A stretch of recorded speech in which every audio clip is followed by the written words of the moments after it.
Assalomu alaykum aziz kuzatuvchilar. Bizda Toshkent, Moskva, Cheboksar, Nijniy Novgorod yo'nalishlari bo'yicha qonuniy reyslar haftasiga 4 kun dushanba, seshanba, payshanba, juma kunlari soat 18:00 da Primoy reysi va avtobuslarimiz Toshkent avtovokzalidan Moskva shahrining Kotelniki metrosigacha yetib boradi. Sizga ham xuddi shunday ishonchli narxlarda ishonchli biletlar kerak bo'lsa yoki onlayn tarzda bilet xarid qilmoqchi bo'lsangiz, ekrandagi ishonchli raqamlarga bog'laning. Biz sizning savollaringizga batafsilroq ma'lumot beramiz. Undan tashqari bizda Toshkent, Kazan, Nabrijniy, Chili, Nijniy, Ufa, Perm yo'nalishlari bo'yicha ham seshanba, juma, shanba kunlari reysi va avtobuslarimiz Toshkent avtovokzalidan jo'nab ketadi.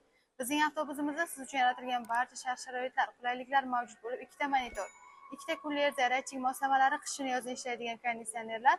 Undan tashqari siz o'zingiz bilan 50 kilodan 60 kilogacha yuk olsangiz bo'ladi. Telegram, YouTube, Facebook, Instagram kanallarimiz ham ishlab turibdi.